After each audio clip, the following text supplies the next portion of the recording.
Okay, good. Thank you. Shalom, Rabbi.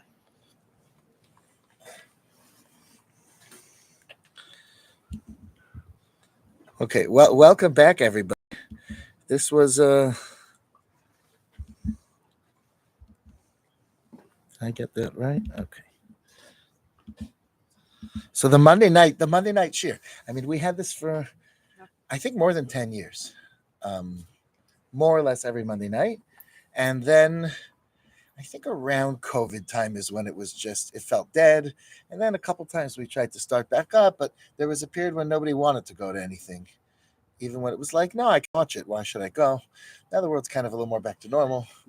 We're going to give it a shot. I mean, if we're also going to make sure that it's available to people out in the world too. So in case, okay.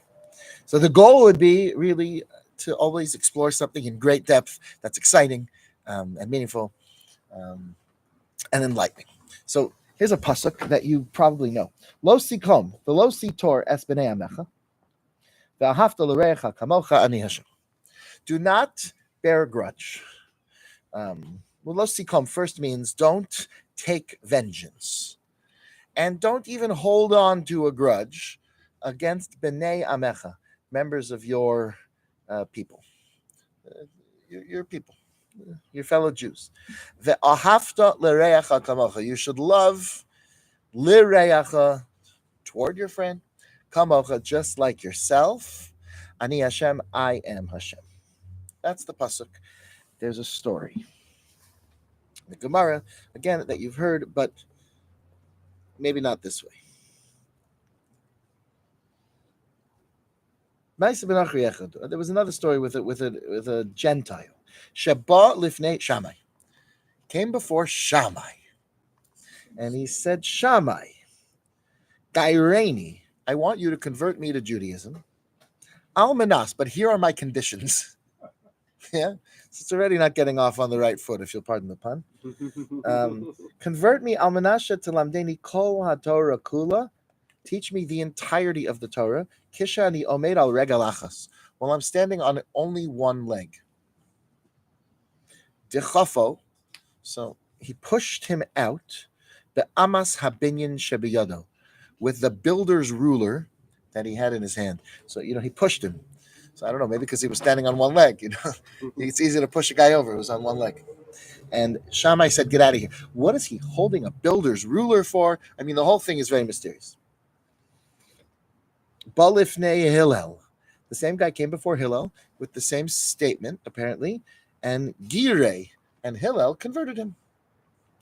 And then he fulfilled his condition. So he converted him to Judaism. The guy's now a Jew. He's gone to the mikveh. He's had his bris milah, everything. And now he says, "De alach sani lechavreich lo savid." What you hate having anyone else do to you, don't do to your fellow, to your friend. Zohi kol haTorah kula. This is the whole entire Torah. The idach, anything else that you find in the Torah, pirusha he, is just an interpretation of that principle. Zil Gemor, go study it.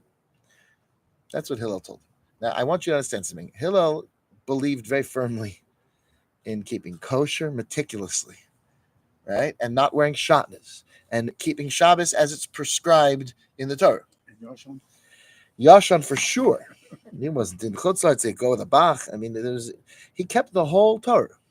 So what is he telling this guy? The whole Torah is just about tikkun olam or something, right? Love your neighbor, sing kumbaya. Does that sound authentic Judaism? I mean, the Shammai taking out a ruler and saying, "You don't measure up, buddy. Get out of here before I beat you silly," seems like a better way of handling converts almost. And how is this true? So listen to Rashi. Rashi has an astonishing interpretation. Meaning, how is it true that this is the entire Torah? So Rashi says, Re'acha ve're'a avicha al ta'azov. There's a pasuk in Mishlei which says, someone who is your friend and a friend of your father, don't abandon them. Who is that? Zeh HaKadosh Baruch Hu. This refers to God. God is your friend, and he was your father's friend. Al ta'avor al divarov. So God, don't disobey God. I mean, you hate it when a fellow who ought to be obedient to you, right, isn't. So just as an example, you hire somebody and you say, I'll pay you nicely. Would you paint my house? The man says, paint your house? Sure. Tell me what color you want. And you show him just what color. You want the eggshell white. I mean, you don't want anything close to white, and you don't want anything close to cream. You need eggshell. And the guy comes in with the eggshell paint, and he looks at it, and you go off to work, and you come home, and the house is painted purple. So you say, what happened? He says, it looks better. He said, but I wanted this. He says, it looks better. So it's infuriating, right? It's infuriating. I mean, what do you mean it looks better? But I asked you for this, and you agreed to it, and you're responsible to me, and I'm paying you for it. And yeah, but you're wrong, and I'm right, and I know art. Are you the house painter, sir? Are you the house painter, right? It's like the chef when you want a steak well done, right? No, it's better this way, but I like it. But it doesn't matter what you like. I'm a chef. I have this little funny hat. I have the French mustache. What do you, right? So that's very important. That it's infuriating. It's infuriating when somebody really should be listening to you, and they don't. So you don't like that. So you think Hashem? Have some sensitivity. Hashem asks you to do something. He's your friend. Treat him like a friend. He created you. You're only breathing because he gives you breath. He's only giving you life. You understand? And here you are. So that is the basis of all of Judaism. So take a minute to absorb this. All of Judaism. Come on, be a mensch. God made the entire world. He's given you everything. And he's asking you to do something. You're saying, yeah, but I don't know if I like that mitzvah. So what are you doing here then? You understand? If you'd really understand this, says Rashi. Okay, so you know what the pasuk then goes on to mean? Don't take revenge. Lo sikol, velo sitor. Don't hold grudges against your fellow Jew. Instead, love God like yourself. V'ahavta l'recha kamocha. Love your truest friend as you would yourself. I am God. And the question is then, what does that pasuk exactly mean? Is Rashi telling us something when he explains Hillel? He's saying that that's the basis of the whole Torah, this v'ahavta l'recha kamocha, right? When explained in the negative, what you don't like done to you, don't do to others. So I don't get it. You understand the question? Meaning, how do you read that pasuk? And that question is asked by the Sefer Yad Avi Shalom. The Yad Avi in the year 1720, after the death of the author. So he was born in 1630 and died in 1689. And this book was published in Pizence, and that's where it seems that it was published. It was very often later. It was that's where he lived. It was published in Offenbach. So it sounds a little German, right? I don't know. In Austrian, I'm not sure where that is. I should look into it. But in any event, this sefer was well cited subsequently by the Hasidic Yisraelim, by the Ben Ish Chai. It's a very important sefer. And recently, as you can see, it was republished in clear, nice letters. It's one sefer? It's one sefer called Yad Avi Shalom on Chumash and the Haftarahs. And he gets into all kinds of interesting topics. So when talking about love your neighbor, he first brings a very important source. Maybe before I give you the source, I'll tell you something from the Arizal, and then I'll read the source he brings from the Yerushalmi, which must have been the source for the Arizal. The Arizal is quoted by Reb Chaim Vital in the Sefer Tamei HaMitzvos. He has a book with reasons for the mitzvahs that are very Kabbalistic, sometimes very esoteric. This one's a little more down to earth while still being esoteric. And then we'll see where he got it from in the Talmud. So it's the mitzvah of love your neighbor as yourself. Why should you do that? Why should you love anybody else so much? What's the point of this mitzvah? And why did God say to do it? You got to know. Ki kol Yisrael sod guf echad. The Jewish people they're really one giant body. Kol nishmas Adam Harishon kenoda. The whole soul of Adam Harishon was, after the sin, eventually at some point shattered and broken into the Jewish people. And now every single Jew has a little piece of a complete human being. When we all come together, we're a complete human being. Atem kruyin Adam. So there's a pasuk which says Adam Atem. You are Adam. And the Talmud says Atem kruyin Adam. You are called Adam, and the nations of the world are not called Adam. So during the Mendel Bayless trial, they said, you see, because Jewish people obviously will kill Christian babies for their blood because they don't consider Gentiles human. As the Talmud says, you are considered human, and the Umas Omer cannot considered human. So one thing important to know is that whenever it says ha'adam, Tosa says it does include the Gentiles.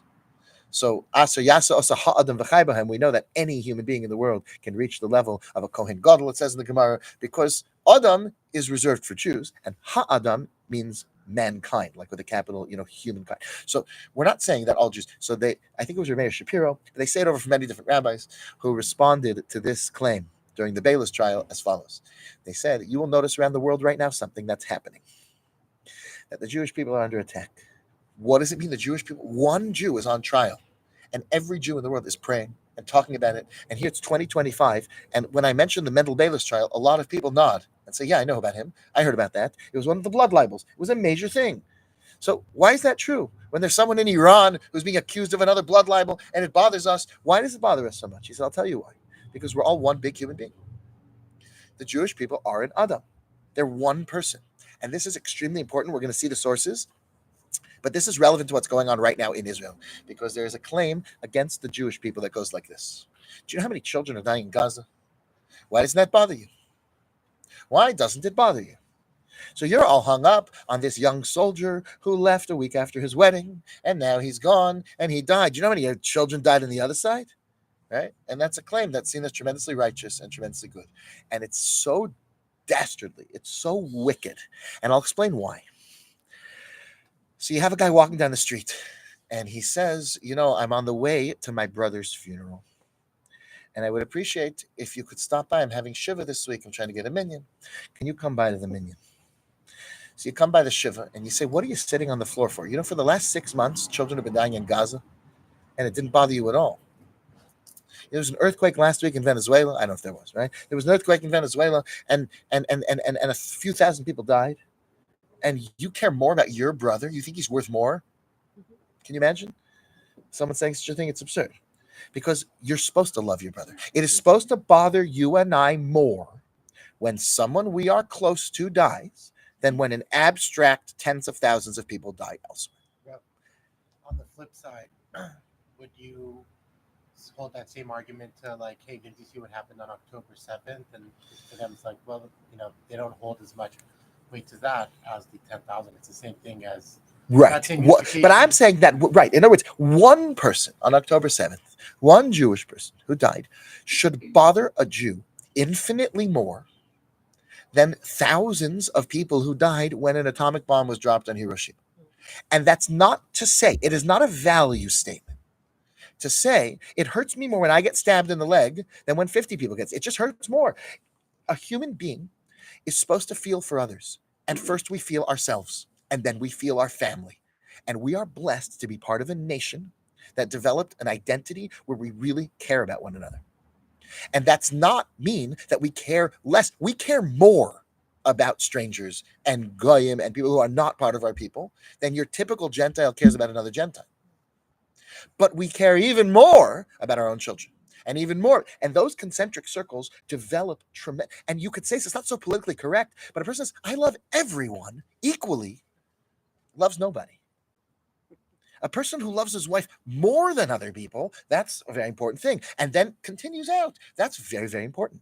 Now, what's so critical about this is that we need to appreciate this is not a choice. Nobody is sitting at home among the Jewish people that I'm aware of and decides, I'm going to get really bothered by this and really depressed by this.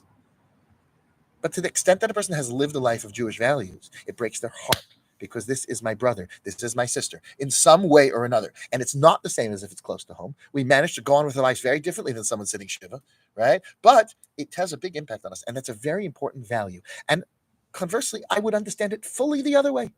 If a person is on the other side of the conflict, would say, when my brother died, that mattered more to me than all those other people, I would say, good. That means you're human.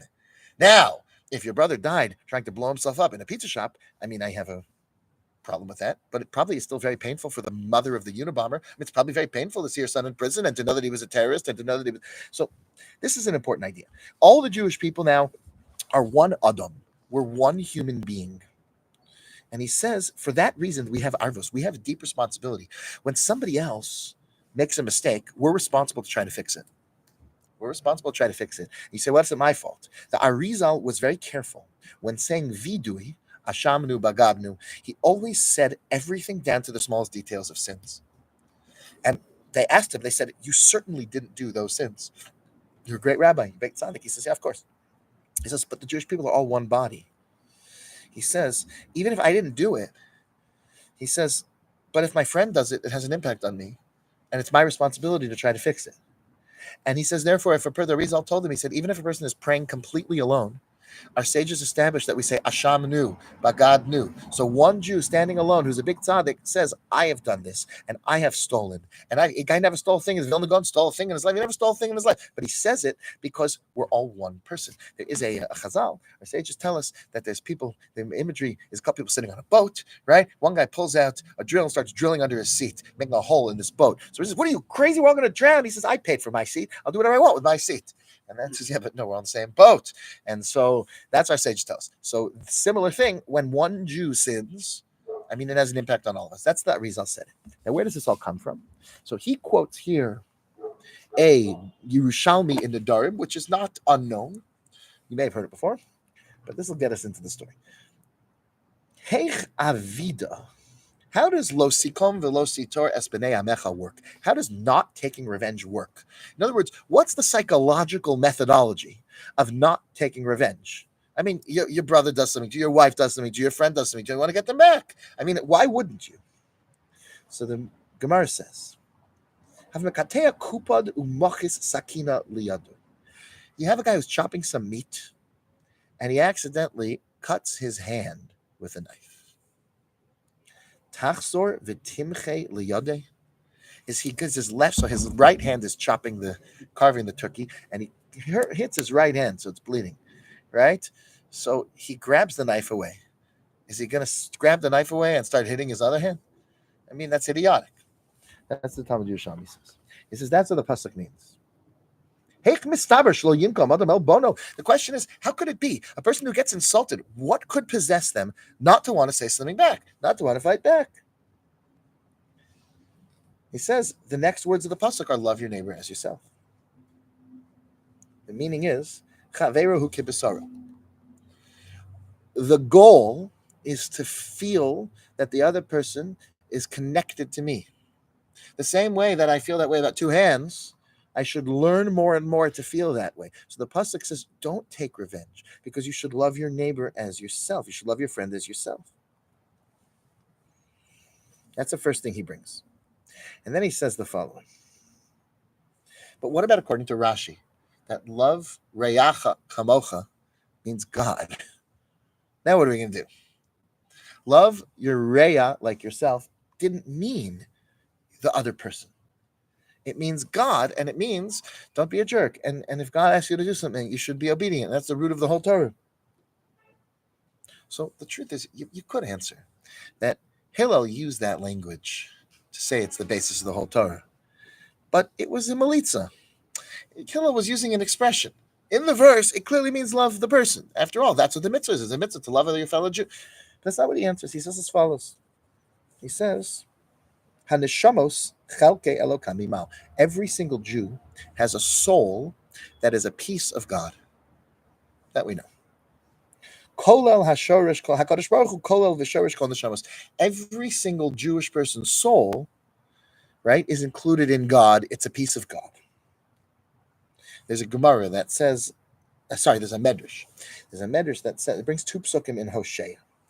So the Medrash says, and Rashi brings this in the 10th chapter of Hosea. The Medrash says, Gadol hashalom, she'afilu Yisrael ovdin avodas kochavim, v'shalom beinehem. Peace is such an important value to God that if the Jewish people would be worshiping idols, but they would live truly at peace with one another, Hashem says that I won't allow the Satan to have any influence over them. They'll live at peace, they'll live comfortably, everything will go well for them. The pasuk says, Chavur atzabim Ephraim hanachlo. If the Jewish people are very attached to their idols, leave them alone. Hashem says, I'll let them be, I'll give them peace. But when they start to fight with one another, cholak libam ata yeshamu. Once they start to fight with each other, so God says no more. So he explains, you know why this is? Because when a Jewish person connects to other Jews for real, in a deep way, in a way that says, I know that we're one, they're connecting to God. And they're so connected to God when they do that, that no idol worship can disconnect them from God. There's nothing they can do. We have this here or there where there's an action that is so demonstrative of an attachment to God that all other forms of idols, Shomer Shabbos Mechalalo. Pasuk says, Machalo. If you observe the Shabbos, it will be forgiven for you. Even if you worship idols like the generation of Enosh. Yeah, Hashem Shabbos, Lakel Yerotzu Kimincha al Machavas. It's going to be forgiven. Yeah, it's going to be forgiven because it's Avodah Zarah. Doesn't matter. Be forgiven for you. Why? See, idolatry is a person who shares other beliefs other than God, but a person who demonstrates in such a deep and effective way that they really do believe in the unity of God and that He created the universe and so forth. So then their other behaviors are anomalies and they're strange and they're not really the truth. And I think most people in real relationships can handle this. In other words, if you're married to somebody who really does love you and really does care about you, you have a friendship with someone who really does, and here and there they misbehave. They're not perfect and they can lose their temper or they can say the wrong thing, but that's not a reason to end things with a person who fundamentally demonstrates in a healthy, real, meaningful way that they are invested. They have weaknesses. They're not perfect. Hashem can deal with weaknesses among the Jewish people that will sort themselves out. If they're having unity among one another, then they're connecting to God because each and every Jew is a piece of God and is connected to one another. So that's what the pasuk means, that the way to feel this connection. Okay, now I want to tell you that it goes the other way. In other words, love your neighbor as yourself must mean you have to love yourself, right? Isn't that right? In other words, love your neighbor as yourself means you got to really love yourself. And otherwise, how much are you going to love the other guy? Now, if love, V'ahavta Lecha Kamocha, is about God, then you have to see God in yourself. And if you have to care about the other person, you have to care about yourself. So listen to what Hillel taught. We started with Hillel. I'll teach you another teaching from Hillel. There were two different answers, more or less, that he gave to the same question in his lifetime. Midrash. Gomel nafsho ish chesed zeh Hillel hazaken. The verse says, Gomel nafsho, a person who is really good to his own self, that's a man of kindness. You and I are used to the following idea. If somebody comes to your house and you give them soup, right, and you give them an apple, so then, wow, that's a big mitzvah. That was a check. But if you yourself go and eat soup and an apple, you just feel terribly guilty. Why do I deserve to enjoy anything? What have I accomplished? Or whatever, right? In other words, it certainly doesn't seem like chesed to give yourself a piece of cake. Hillel quotes the pasuk. There's a pasuk that says, Gomel nafsho ish chesed. A person who's good to himself is a man of kindness. Why not? So Hillel explained like this. It happened once that Hillel was taking leave of his students. He was walking and they were walking with him. Amrlo Talmidov, one of the students, or they all said, Rabbi, where are you headed? So what's the right answer? None of your business. What are you, a nudnik? You have to know everything about it. Leave him alone. You understand? But that's not what people do with rebbes. That's not what they do. They follow them around, and they need to know where they're going. So, Amar lahem lasos mitzvah. He said, I'm going to do a mitzvah. Amar lo v'chima mitzvah zu. Which mitzvah? Amar lahem. In this case, he said to them, Lirchotz beveis hamerchatz. I'm going to the spa. Yeah, to go sit and have a schwitz. Yeah, this is what he was doing. He was going to the beis hamerchatz. Amar lo v'chizo mitzvahi. What kind of a mitzvah is this? That's not a mitzvah. Amalahem hein. Ma im ikunin shel malachim. If you have a statue of the king in the town square, right? Mamidinos ubabate tartios ubabate kraxios. They put them in the theaters and the circuses, yeah, in the big coliseums. Misha nismana aleim, who Morgon Vishotvan. There's a person whose job it is to wash it and scrub it, and they give him a salary. This is considered a great honor. The person who gets to be the caretaker of the king's statue in the center of town.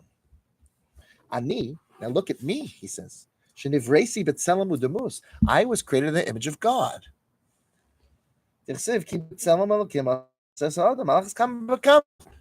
Can you imagine how much more I'm going to get than the caretaker of Caesar's bust? I'm the caretaker of. So he looked at himself as divine, as a sculpture of God. So I better keep myself in good shape. I better go off. I'm taking care of myself. So it's a mitzvah. Another story. He was leaving his students. Where are these stories? This is the Medrash Rabbah in Vayikra Rabbah Perek Lamed Dalet. So it's a Medrash. Beautiful Medrash, no? Another one. Amru lo Talmidav, lehechan ata holech. So the students asked him, where are you headed? And he said, Ligmol chesed im hadein achzanya b'go besa. He said, I have to go do kindness to a guest who lives in my house, who's staying in my house. Amru lo kol yom islach asanya. I mean, every day you're rushing off. Every day you have a guest. Amru lahem v'hadein nafsha alufta lach lav achzanya hi b'go gufa. What, I'm not a guest in this body here? Not a guest in this world. Yom Adain, he hachalamachar, that's hacha. Today you're here, and tomorrow you're gone. So we're all guests in this world. In the same way, it's important to take care of guests. I'm going to take care of myself. I'm also a guest. Okay, we'll stop it. Those two stories. So in other words, in one story, Hillel called himself divine. If I'm supposed to worship God, then taking care of myself is a form of worshiping God. And if I'm supposed to love other human beings, I'm not a guest also. I mean, I'm taking myself. I'm also a guest. So Hillel had the two angles. When you look at another human being, there's two angles. On the one hand, they're a human being, and you have to love them, and God's soul resides within them, and you have to love them for that. And that's true about yourself too. So in other words, Hillel saw it about ourselves. This is a big job. This is a big job for a person to see themselves as worthy and worthwhile and important and meaningful. You have stuff to do in this world. You need to be there for your family and for your children and for your community. And there's things for you to do and accomplish, and you can't waste away. If somebody is I always like this example in my head. This person whose job is to be like a talent manager. So if you hire Yaakov Shweki to come out, they're not sending him out and he's going to sit in the middle seat and coach. Like, besides for whatever $30,000 you got to pay him to come and sing, I mean, you also have to make sure that he flies comfortably. And the truth is, if he comes off that plane straight to your concert and he's feeling uncomfortable and he sat next to somebody who's coughing all over him and this and that, so it's not in his best interest. If he didn't sleep on the flight, you need him to sleep. You need him to be rested. It's very important. His energy. So it's very important for all of us to sort of feel that way about ourselves. Like, you need to have your best energy for your family and for the community and for Am Yisrael and for the world. You can't just not get enough sleep.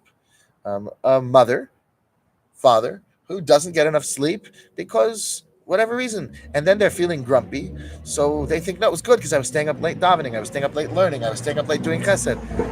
I don't understand. I mean, if you're being grumpy, then get yourself more sleep. Do something for yourself. It's not really for yourself. I mean, it's for another example I once heard from Rabbi Shlita. He once said, imagine a person who goes and buys a minivan, and the entire purpose of buying that minivan is that he can give other people rides. But he's very selfless. He doesn't want to put gas in it because I'm going to gas up my minivan. It's a very selfish act. So he drives it for a few days, and then that's the end, right? Putting gas in your minivan is not a selfish act if the purpose of the van is to help others. And therefore, anything we do to take care of ourselves is not in any way selfish. Gomel nafsho ish chesed. The minute that what you live for is something bigger than yourself, then everything you do for yourself becomes an act of kindness and an act of chesed. In fact, I have a theory that that's why we have a special blessing that we say to a little boy at his bris milah. We say a blessing that the parents should raise this little boy l'Torah, l'chuppah, u'l'masim tovim. And the Rishonim already explained that Torah, right, happens at bar mitzvah, and chuppah, right, Torah means the bar mitzvah, and then chuppah is the wedding. And what's masim tovim? I mean, you would think that good deeds can happen before you're married. And of course they can. Of course they can and they should. But the minute, this is important to understand, the minute that a person is married to another human being, then every single little tiny thing that they ever do impacts another person so directly. So as you're a single guy and you want to wake up at 2 a.m. and like go get a Slurpee from 7-Eleven because you're in the mood of it, that's what you do. You get up and go get a Slurpee. When you're married, it's like a whole thing. Where you going? What's going on? Right? In other words, you have to consider another person's feelings and attention and everything in your life, whether or not, someone told me that guys who are single, and they're living in the dorm or something, like, right, it doesn't really matter if they're grumpy sometimes because like nobody else cares. But like, that's very hurtful. The person you're married to, if you're suddenly all grumpy and like you don't like any of the food, and like if that guy goes down to the dining room in yeshiva and just doesn't like any of the food that day because he's grumpy, it's like nobody really gets so impacted. But in a family, every kid gets hurt by this, and every person in the relation, and it becomes a whole thing. So the minute that a person jumps into chuppah, then the opportunity for masim tovim is like boom, boom, boom. Everything, whether you slept well at night or not, right? Whether you got yourself to sleep, right, and took it. So then all of that is masim tovim, because all of that is now somebody else's happiness wrapped up within yours. And there's a lesson to that, because even a person who is still single and wasn't yet blessed with their bashet, which should happen, immediately. You should find just the right person if you're not yet, committed to someone yet. Hashem should find you the right one. But in the meantime, that attitude of like, to the extent that I have an impact on other people, and Am Yisrael, to that extent, everything in my life can be converted into Ma'asim Tovim, and that's a very important consideration. Okay, now we go a step deeper, I think, to explain our Gemara again. What happened with this whole story here? Why was the guy telling us that he wants to know the whole Torah on one foot? So I have here the Sefer Ein Ayah from Rav Kook, Zichrono Livracha. He writes something beautiful. He says, the regesh hativ'i sheyesh ba'adam l'tov u'letzedek, the natural sense that a human being has, that there's something called goodness and righteousness, right and wrong. It's not fair. Things should be fair. That sense that a human being has is extremely important. That comes from the divine light that is present in every human being's soul. And in truth,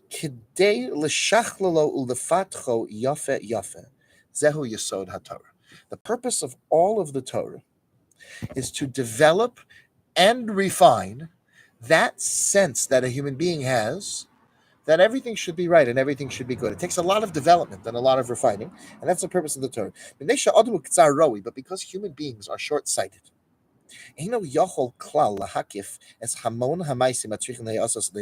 a person could never determine all of the choices they should make and the things they should not do. In order to truly get real happiness and real good and straightness. Okay, so a human being is never going to reach that level of clarity that they would need to really figure out.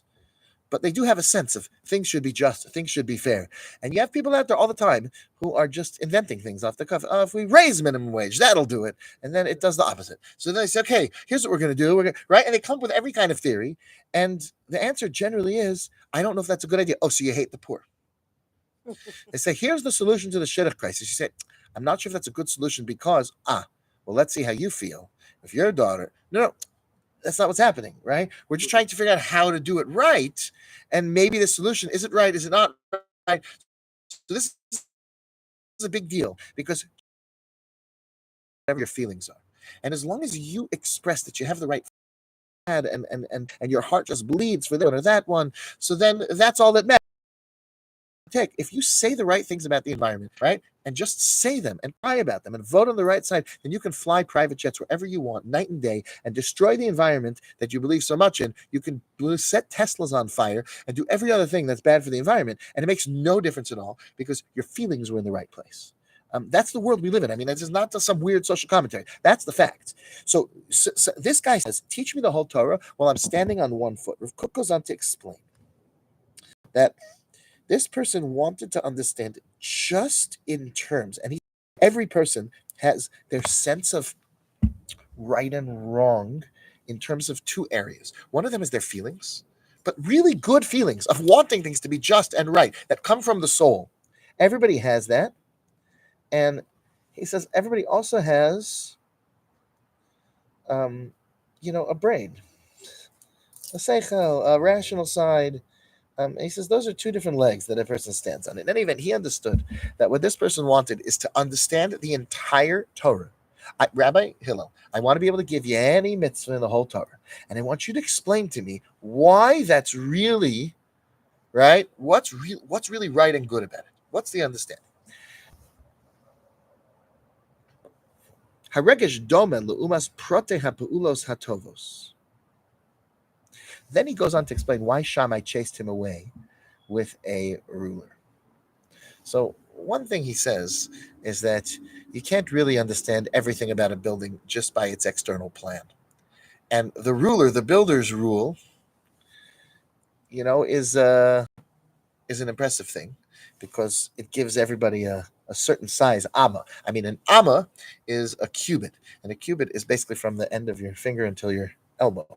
So how are we going to measure and build a house if everyone's got a different cubit? So they had a builder's cubit, a builder's ruler, which was the same for everyone, and that allowed us to all be on the same page. So, in other words, one thing you see from this is that if we allowed everybody to just approach the Torah with their feelings and said, I don't know what this speaks to me, that speaks to me, this way, that way, I mean, you don't have much of a Torah left because everybody's going to have all kinds of confusion and all kinds of their own personal demons and feelings in this. So there has to be one set thing. He talks about the way Cook says it is that, I'll read you a few lines from this. This is for somebody building a house. And it helps you understand the length and the width of what it's going to be. But the truest peulos hatziyurim hamuskolim shetzrichim lios harbe meod be'esak opinion. You need to know a lot more in terms of understanding a house than just the length and the width and the breadth. There's a lot that you can't simply know from looking at it from the outside. Even though regesh anoshi metzaher yofe shall piklal natil latov l'tzedek, he says there's a lot more that goes into building something than just dreams and imagination. Oh, I'd like to have a house. So the way I'm not sure if it's exactly how Rav Kook was saying it, but I wanted to say it like this. He chased him out with the builder's ruler to say like this. If you sit there and you say, if only I would have a mansion, and the solarium goes here, right? And the pool goes there, and everything else. And the person sits and like dreams about this and imagines it. You know that doesn't get you very far until you hire a builder with his ruler and with his measurements and with his math, and it seems very uninspiring. But that's what gets the work done. And he said, listen, this is what you need. This is what you need, buddy. You need a Torah that's actually going to tell you what to do. And if you just look at the Torah, and every time you find something, you say, look, that Shabbat is lovely because people sit around and have meals together. So I like that. And I even like putting my phone away for Friday night. But you think I'm going to do that 25 hours? I mean, I don't really want to do that. And so then, I mean, you're building a house without the ruler, without the math, without the system. Those don't build. They don't last. That doesn't work. And then he goes on to say like this. Hillel converted him. And he says something so beautiful. There's one good perspective in life, and that is sheyesh lisbol chesronos hamiskalim be'adam haba lefanenu. When a person comes before you and shows that they have weaknesses, they're not perfect. We need to be tolerant of those. B'shvil shekedai lekabel hara hamuat. It's worth putting up with something that has a little bit of bad if there's a lot more good. That's what you're always doing in life. Right? I mean, Kabbalistically, it talks about how after the sin of Adam Rishon, good and evil got intermingled. That's what it talks about. There's nothing in this world that's purely perfect. It just isn't. Ein tzaddik. Adam ein tzaddik ba'aretz asher ya'aseh tova lo yachta. So a person goes to a shul and it's not perfect. So they say, oh, this rotten, horrible shul. They go to a school, it's not perfect. They meet a person. People are not perfect, and shuls are not perfect, and schools are not perfect, and nothing is perfect. Everything is a package. So one of the most important things in life to learn is to deal with packages. And if you marry a person, you're marrying a package. And if you're making a friend, you're making friends with a package. Everybody's a package. Can I handle that package? Where can I send my child to school where I can handle the chesronot, the areas in which it falls short, and where I benefit from the good things. That should be the question. Where can I find a shul where I benefit from all the good things, and I can put up with and deal with sometimes I can even supplement them, right? Sometimes I can even make up for those. That's always the question in life. And therefore, you should put up with somebody who comes before you with a boneheaded question. Hillel was endlessly patient. As we'll see from many stories in the Gemara, you look at the Gemaras and Shabbos stuff, Lamed Aleph, he was endlessly patient. And he always saw, I try to model one thing that Hillel does. People give me a hard time about this. I go out on the street and people ask me questions. So then I say, what a good question. So I say, what are you saying that for? It's pandering. It's this. It's that, right? A lot of people don't like that. Other people say it's the best thing they ever heard. But Hillel, to each idiotic question that someone asked him, he would say, Bini, she'ela gedola sha'alta. He said, you asked it important. And he would find a way to make it a good question. So the person would ask him something that was just trying to bother him. Why do Patagonian people have wide feet or something?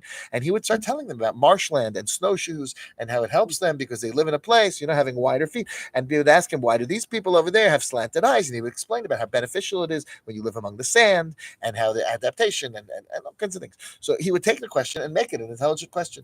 So he was very patient. He tried to see the good. That's what Hillel teaches us to do.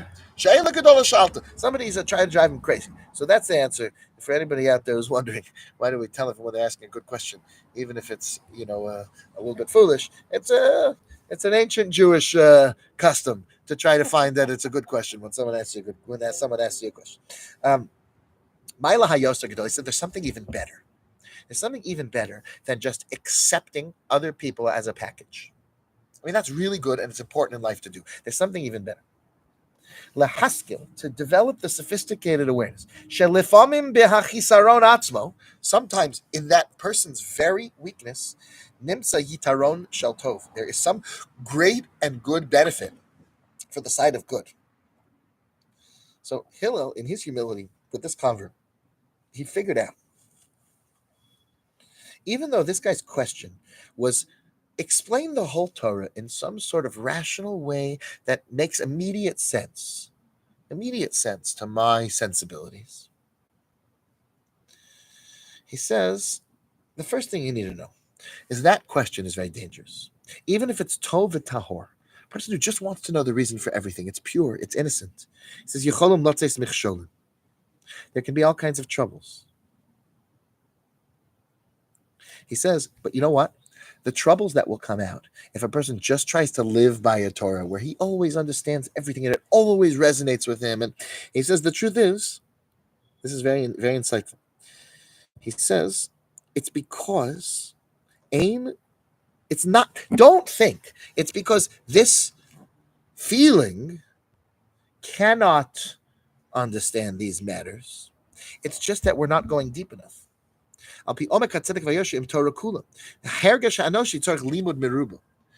person's sense of justice and kindness and what's right needs an enormous amount of study.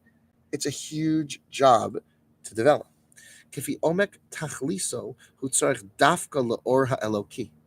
A human being is created desperately wanting things to be just and good and fair and right, but it requires an enormous amount of divine light.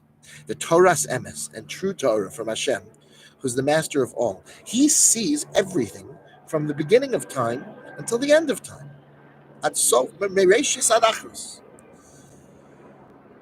He says sometimes the thing that's right in front of you, it really appears, that thing that's right in front of you really appears like it's the right thing. But you have to understand, it's not just that one little kindness that you could do to the person next to you.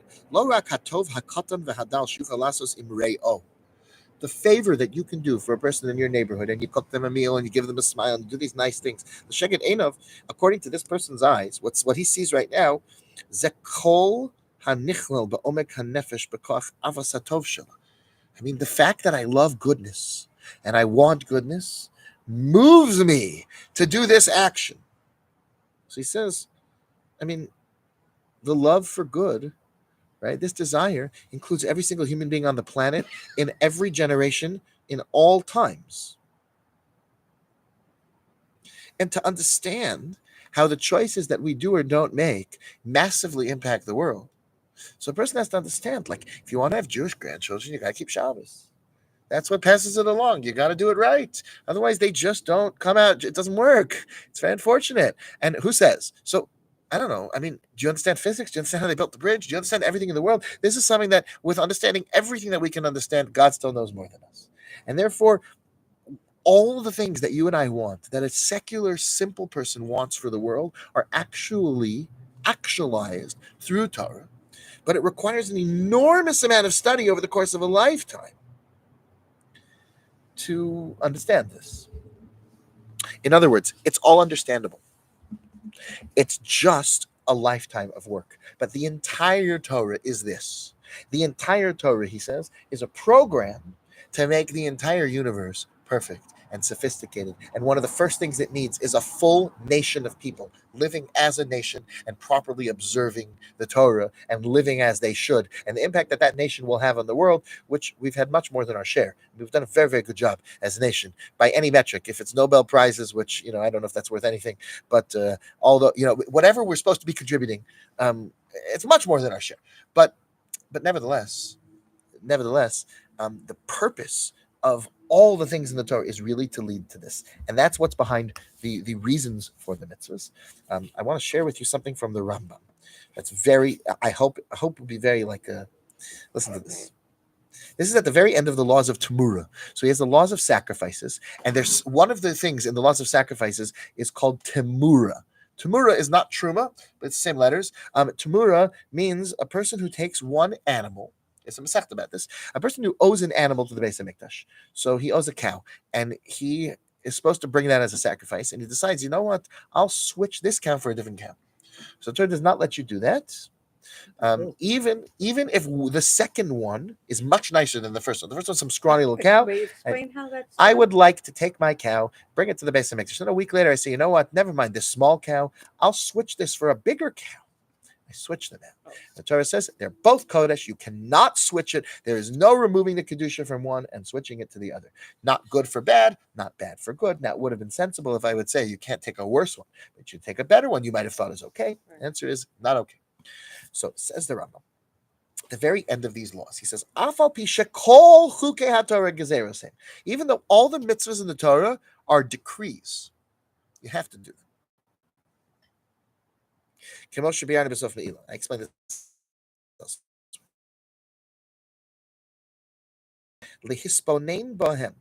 To think about them deeply. Sages taught the multitude of reasons of all the mitzvahs in the Torah, all the mysteries in the Torah, were understood by Shlomo HaMelech. He figured them out. He says, I think. So now the Rambam is going to offer you a reason for Temura. So he says that when the verse says, this animal and its Temura, these two ones, should both be holy. He explains the Torah knows how human beings work and how the Yetzer Hara works. He says people really feel a desire to take care of their estate. The amount of people who make pledges to tzedakahs and shuls and then can't fulfill them, not because they don't have the money, because they just can't write the check, is a staggering number. It's very surprising. They get an aliyah and they say, yeah, $100, and then you don't see it again, but they have the money. It happens to people. It's very difficult. It's not an easy thing for people to part with their money. So Torah says, if a person ever wants to do in some situations, a person is allowed to switch things into money. Like a person who grows apples in their backyard and then they can only eat them in Yerushalayim because it's nicer, shady or something. So they have to switch them into money to carry. The Torah says you can do it, but we add on 1/5 because if you have to do the math yourself, then you're going to give yourself the best price. And that's maybe not really fair what you owe to Hashem. So if we allow people to do this, people are always going to see what's good and what's bad. Is this animal better? Is that animal better? We don't let you get into this. Because once you get into this, people are going to start saying, actually, this one is better. And it's not really better. It's just you feel like it's better right now because it's saving you some money. He says, because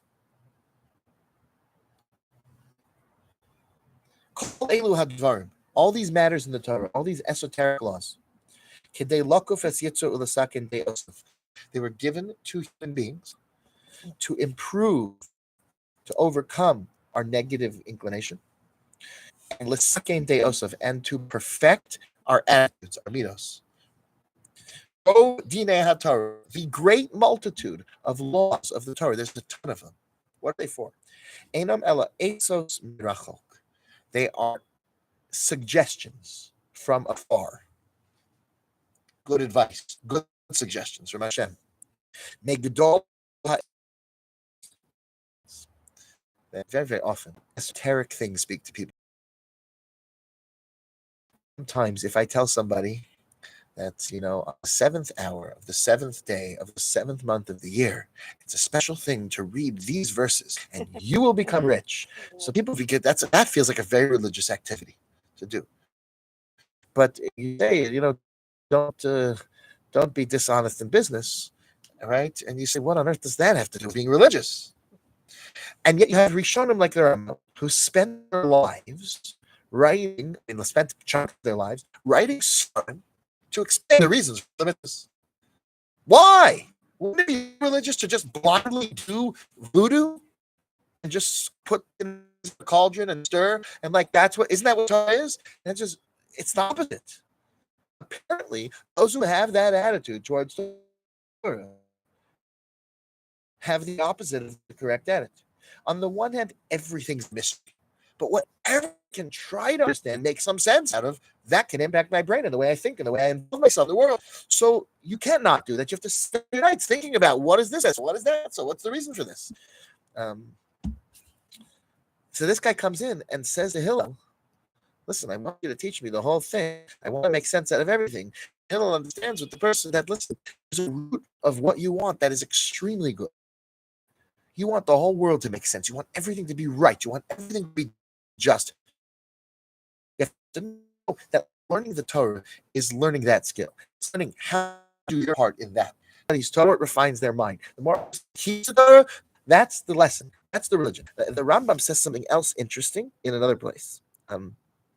In the 52nd chapter of the Guide for the Perplexed, of the third section, in Chela Gimel and Beis, the Rambam says that thinking about God and having God on your mind is the highest level, most important thing. A person is supposed to have God consciousness. He says that's why the great rabbis were abhor the idea of not covering their head. They would cover their head and never walk even a few steps without it, because they wanted to remember that God was around them. It's very clear, by the way, from that Rambam, that most people didn't do it. He was certain great rabbis of the Talmud were so proud that they kept God in their minds in that way. So you see that the custom to wear yarmulkes developed by everyone developed much later, and maybe even in the times of the Rambam, it was more common. But the rabbis of Gemara, it wasn't. Okay, so I guess we probably need it more, right? We need a lot of reminders. But what's so interesting is that the Rambam then says the following. He says, all the tons of mitzvahs that you and I have, that we're supposed to be surrounded with all the time, are to keep us focused on God. Now, there's another perspective that's also true, right? Rabbi once pointed out that if you look at the Sefer Tanya, so the Sefer Tanya is very focused on how all the esoteric stuff needs to come down to this world and have some impact in the real world of how you change the world and how you elevate things and how you behave. But this Rambam is focusing on the opposite. Of course, they're both true. But this Rambam is saying the purpose of all these physical things is to get your mind, which is the truest way of connecting and cleaving to God. It happens through the mind. That's the vehicle. It's to get that thinking about God and thinking about these things. And therefore, a person is supposed to keep their focus on this idea, on this connection. Hillel tells us that seeing the good in this person, even when a person has weakness, and even when a person is coming with a crazy question, you can bring that person into the Jewish people. You can help them see how feelings and those attitudes and those urges are actually holy and can be used in the proper way. Because the conclusion is going to be that if we look at every single Jewish person as a piece of Hashem, right, and they're valuable because of their internal and inherent connection to God. So Hillel doesn't stop with the Jews. First, he sees that every single Jew, he himself included, I'm holy. And I'm connected to God, and I'm connected to every other Jew, and I'm worth it. If you got to love your neighbor as yourself, you better love me too, because I'm also important. And he has this tremendous confidence and value of every human being. So that's incredible. And he loves himself a lot, but he loves everyone else also the same way. And he loves Hashem the same way. And he loves it all because of his love for Hashem is what gives human beings such value and makes them not just animals. And then finally, we see even here that when he comes across a person who's inclined to want to join the Jewish people, which Shammai is ready to write this guy off for all of history. And Hillel is able to see, no, even that urge that this person has, which seems to be misplaced, knocked right over with one guy smacking him with a ruler because he's only standing on one leg and it's not very stable. And you can find in that person, if you'd be able to, if they come to you and they would allow themselves to be open enough to hear what does Hillel have to say, they will be able to discover that very essence of who they are,